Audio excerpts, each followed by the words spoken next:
Small Talk. Thank you for joining us. It's always a pleasure to have a viewing audience with us, and this is Cherry Burden. And we have a first of a series of shows that we're going to be doing for you, where we're going to be talking about community service. And Cherry, let's talk a minute about community service and how that fits Norman Public Schools, and what does that have to do with kids. And You know, John, it's really important that the community support the schools.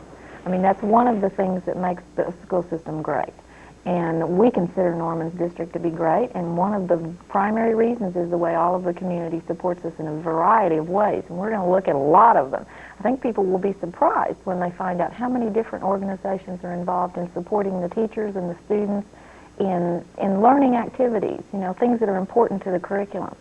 And you know, sometimes we forget that when we're talking about community service, how many people that actually involves. And in Norman, of a community of our size, there's a population that spend literally hours of their time in volunteer service. Many hours. And while we can see many of those contributions in different areas of our community, sometimes we forget the impact that that has on Norman Public Schools. And that's one of the reasons why I think that it's important that we share this wonderful contribution that the community gives to us. And through this effort, maybe we can help inform people, and maybe we have some people out there that are looking for some things to do and that they would like to volunteer some of their hours. And That's right. maybe this series will We've help them got a lot find of places where they'll fit in, and we can just accommodate almost any interest. So we can use any specialties. The thing that is really important about these kinds of activities is it gives the children a different dimension. They're involving other people, of course, someone different besides your teachers, and that you can learn from anyone. And that's something that we would like for kids to develop. The lifelong learning skills continue. You don't have to have a formal classroom and a formal teacher. It's also really important that you use a variety of ways, and we've talked about that before. Children learn through different ways, and these are some of the ways that the different approach that these different groups do with their really important topics. It's just so different from a classroom setting, and the children seem to soak it up but think they're having just a lot of fun.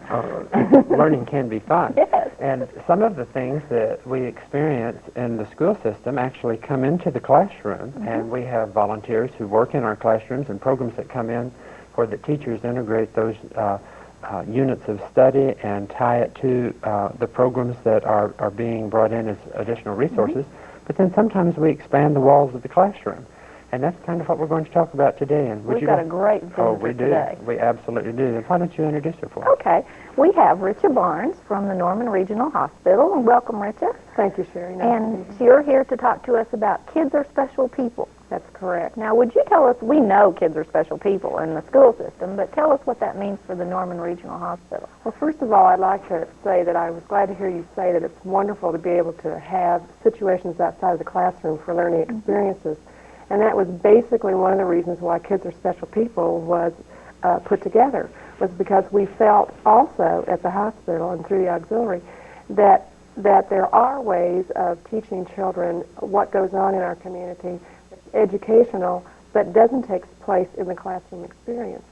And we had a program at Norman Regional Hospital several years ago for kindergarten students called Children's Day, and it again was a learning experience outside the classroom to teach children about hospital experiences. And we sort of outgrew that and found the program called Kids Are Special People, brought it in and are now using it for the third graders. And this is all third graders in Norman? All third graders in the Norman Public Schools. We started this is our 6th year. We started it with Norman Public Schools third graders only. And the word leaked out to the surrounding communities, and so now we are doing Norman Public Schools, Noble, Newcastle, Blanchard, Washington, and one private school here in Norman. Do you have an estimate on how many children that would be a year? I know how many it is. It's about 1,250 children in a day and a half. That's a major impact. It really is. It really is. It involves a lot of time and effort, and this next Friday, or Friday on the 22nd, we really know what it involves, because each one of those children, after the program is over, is given a packet of material, all types of learning things in those educational types of materials, and that all has to be put together for each one of those 1,250 children, and I think there's probably anywhere from 15 to 25 pieces of things that go into that package. So you can imagine what an effort that is to get that put together. And you know, John, the most popular thing that's in that package is the mask. The surgical mask. You have all the children coming back to the schools, and everyone that's younger that has no idea where they've been are so envious of these white masks across their faces. So it gives our first and second graders something to look forward to, because they want one of those surgical masks. They really enjoy it, don't they? Richa, how many volunteers are actually does it take to put this program together? Well, let's talk about two different types of volunteers, John, because when I talk about volunteers, I normally think of volunteers at the hospital, and it takes probably 50 or 60 people who are involved within the hospital, and that is hospital volunteers, and then I consider those 2 days our staff being volunteers, because it takes a tremendous amount of staff people cooperating together to do that. So probably 60 to 70 people from the hospital. And then we use approximately 30 people from the community. So probably about 100 people to put together. That's fantastic. Actually, when you think about it, 100 people putting on this program for 1,200 children, not counting the teachers and sponsors that come along with them, that's an amazing feat for only 100 people. Well, it really is when you consider that in that day and a half we transport those students in, so therefore we're including the bus drivers and making those arrangements. And then the pre-planning and the readiness activities that teachers do to get the children prepared for that experience. For then when they arrive, the organization that it takes, because in that day and a half, how many students, you've got it broken down to a number of students in a session. It runs, well, and it varies. The first day that we do it on Wednesday, we do the afternoon sessions, and we have basically all of the out-of-town schools. But even then now, we're running into problems, because with the out-of-town schools, we're running into busing problems. So this year, a bulk of our students are going to be coming in on Thursday. And so on Thursday right now, I haven't gotten the final count, but it looks like we'll have close to 900 students, so that leaves 350 on Wednesday then. And so that we'll split those 900 students on Thursday in about half. So half of them will be there in the morning and half in the afternoon. Once the students arrive, tell us what happens. Well, before the students arrive, you really have to be organized, so that when the students arrive, we really can get them moving and have everything on time. Before they arrive, we send a packet to the schools that have a little color square that each student wears on their body, and then each bus that arrives has a coordinating color, so that when the bus arrives, let's say we have two classes on that bus, one class wearing a red badges and one class wearing a black badge. The bus also has a red and black sticker on its window, and when the bus arrives at the hospital, we have 4 guides that meet that bus, 2 of them wearing red badges and 2 of them wearing black badges. They take those corresponding groups off the bus and take them to the tent that has a red or black color corresponding to it.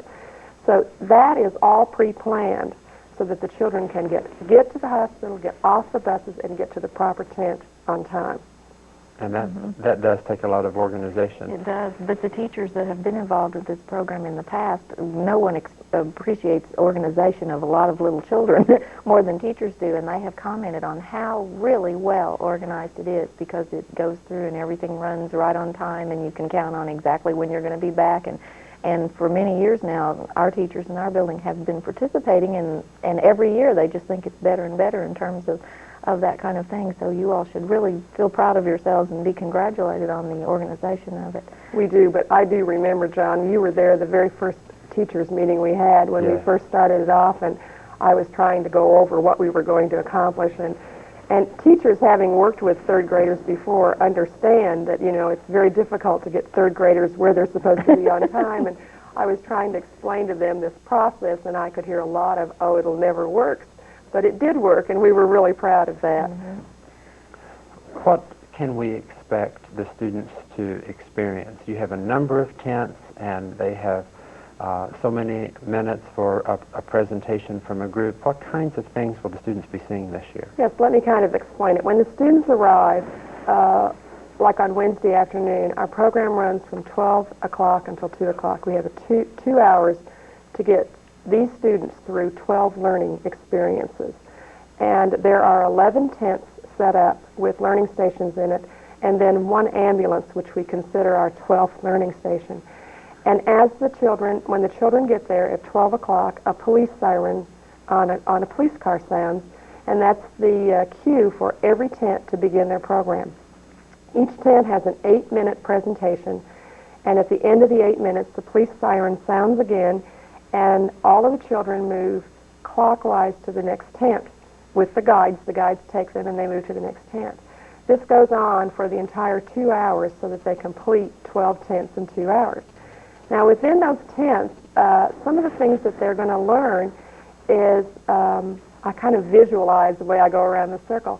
Our fire department does a tent on smoke detectors. They have a little plexiglass house that they show children how how they need to be at the floor of the house because smoke rises above the floor. They teach them some safety tips on that.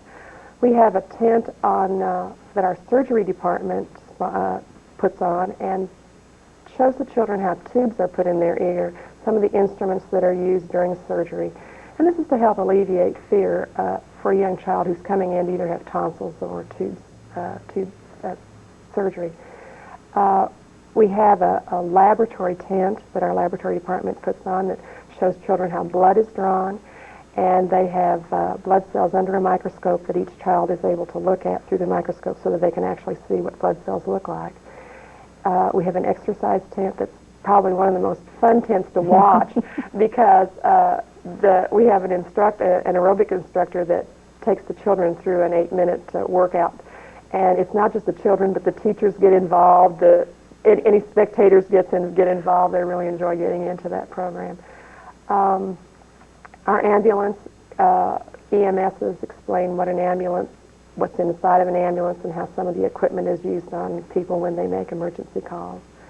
Our emergency room department explains what happens when a person comes in, some of the paraphernalia that's used on people in an ambulance and why it's used on them and how they cast an arm or a leg or things like that.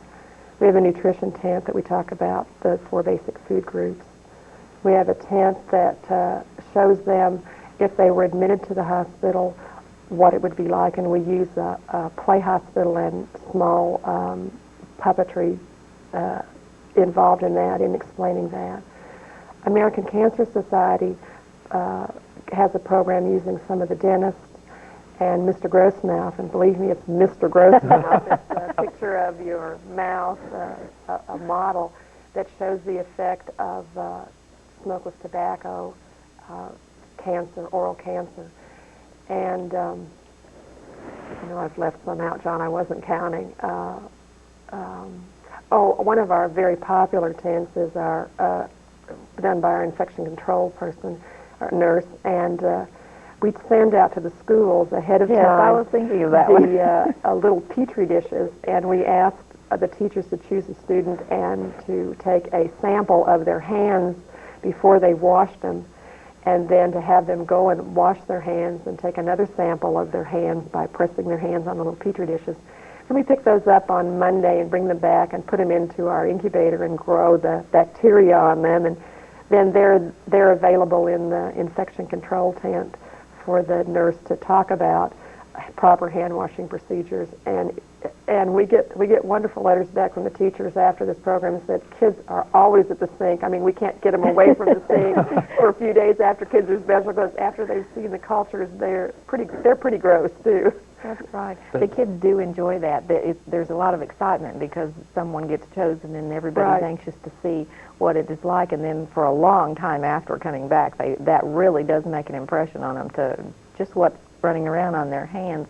I think that, well, at Kennedy we have a science fair in the spring, and we always have some follow-up science fair projects that have something to do with that, because children that didn't get to do that go home and tell their parents about it, and their parents start calling and saying, how could I get this? My child wants to do this and all this. So that's one of the things we always see in our science fair directly related to your program. It's really fun. One day our infection control nurse did a surprise attack on some of us as we clocked out, and she had these Petri dishes there for us to do hand washing things on there and grew them and displayed them in a room, and we were all pretty amazed. Here we are, a healthcare organization ourselves, and we were not doing the best of jobs. Some of us, particularly office people that don't, that are not around. So it's one of those things that we know that our children are not really aware of. We just forget about. So it's a very visual teaching method.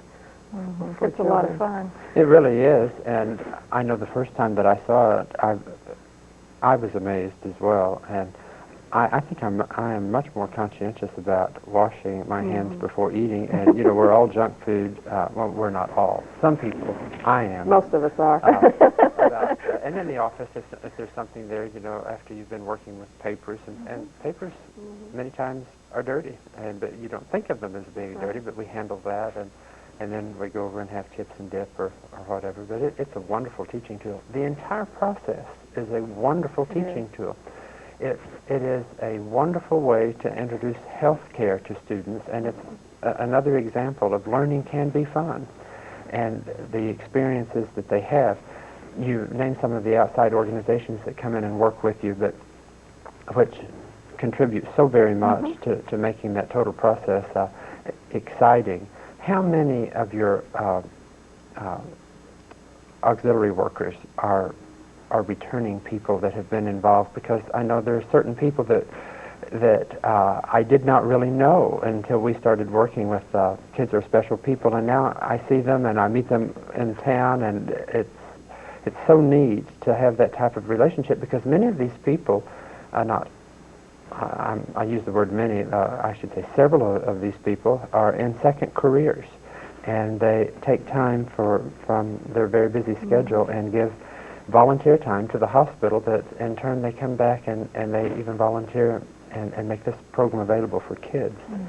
So we see them coming back year after year after year to do this, almost all the time. I mean, each tent has a chairman, and all the chairman has to do is call the people that they've used last year, and unless they've really got a conflict, they're pretty excited themselves about doing it, as well as the hospital staff. All we have to do is say it's Kids Are Special time, and they're already working on their programs then. So it's an exciting thing. It really Now, is. this happens fairly early in the school year, doesn't it? It does, and this year it's a little bit later. We had some conflicts with some workshops that were planned that we did not have anything to do with, and we had to work around that. We have to work around a lot of things too, Sherry. We have to work with the school schedules and trying to coordinate both the Norman Public School schedules and the out-of-town school schedules makes it kind of difficult, because we have to choose 2 consecutive days to do it in.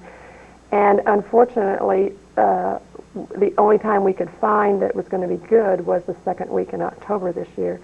I'm a little concerned about the weather, because we usually have it the last week in September, but I've also been concerned about the weather there, because it's with the infamous State Fair always has rain and cold weather, so maybe we'll get past that this year. I'm hoping that we will. Well, we can hope for that. One of the good things about having it so early in the year, though, is because it is a beginning springboard for a lot of the things that will happen in the curriculum throughout the year, especially in terms of the safety, the fire safety. The teachers are always involved in being sure that the children know what to do if a fire was in their home, and we're drilling them with fire drills right now in the schools and that kind of thing. And it gives an eye-opening experience in each one of these tents, and almost all of them will be touched sometime during the year, and the teachers can refer back to what has happened and what was said in the tents, and so it's really an ongoing all-year learning experience, because it will relate to so much.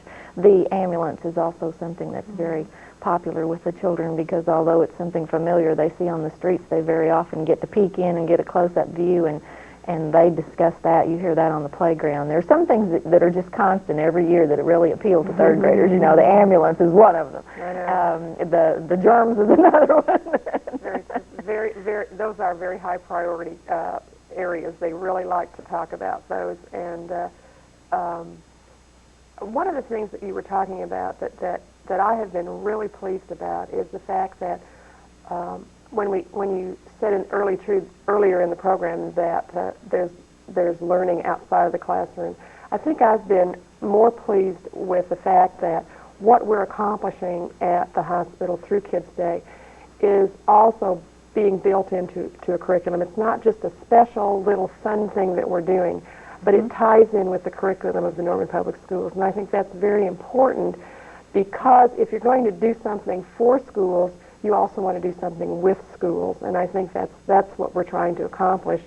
It's not just to have fun, it's not just to teach health care and safety, but it's to give you, as you say, a springboard for what you're doing in the public schools. So I'm most proud of that. It helps whenever, we have to be concerned in teaching our children what to do in emergency situations. And okay, I'm a school teacher, and I'm sitting here in a classroom of children, and I say, well, it's really important if there's a fire in your home that you get down low and you do the kinds of things that we teach them to do.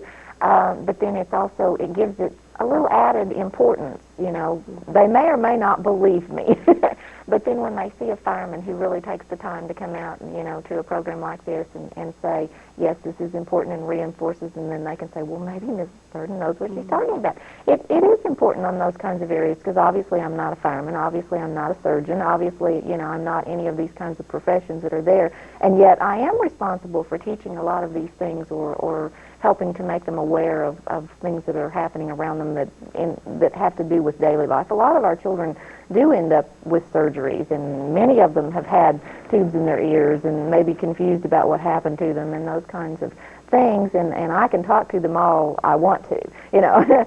But that doesn't mean that they're really going to say, but when you have people in the community that come back and validate what you're saying, it just helps. It really reinforces the teacher and what she's saying and what she's trying to do. Jerry, when we talk about the way that all that ties together, it reminds me that we sometimes need to remind our parents about the kinds of curriculum things that we offer. We've talked before about a life skills curriculum. Well, in Norman Public Schools, we are in the process, and have been for quite some time, developing a life skills curriculum, a K-12 life skills. This is part of life skills, and it is part of the introduction to the health and safety, and then we get into the drug education and the emphasis that we are trying to give students a foundation for a healthy, productive life. And Richa, you and the staff of the hospital and the other community groups that you coordinate to make this a very special day for third grade students, not only of the Norman Public Schools, but of our surrounding community.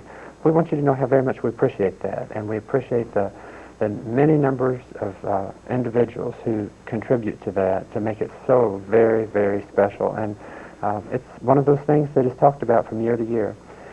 Richa, it's only appropriate that you have an opportunity to make a plug that if there are people in our viewing audience that are interested in volunteer work, what should they do? Thank you, John. I really, first of all, I want to say that, I'm only one of a lot of people that work with Kids Are Special. And the most important part of it is the volunteers themselves. And to become a volunteer, or either in Kids Are Special or any other kind of aspect within the hospital, all you need to do is call the auxiliary office at the hospital. Just call the hospital number and ask for the auxiliary office. Now, unfortunately, my assistant and I are out of the office an awful lot, coordinating 200 volunteers within the hospital, and I've had to put one of those awful answering machines on the phone. It's very impersonal. But if they would leave a message, I always get back to them. I really do. I feel it's very important. And we always have a lot of different areas where people can become involved. It's their hospital, it's their community that they're helping, and we want them to participate whatever way they feel comfortable in doing. Well, thank you, and thank you for joining us today. It's always a special opportunity for Cherry and I when we get to not only share Norman Public Schools, but when we can share the resources of our community. And we will be bringing you some more information in the next few weeks about community resources and more programs that come in. We're going to have some of the most interesting shows, because I really do feel that people have no idea how many of these organizations have been supporting our schools and giving such amount of time and effort in really enriching our curriculum.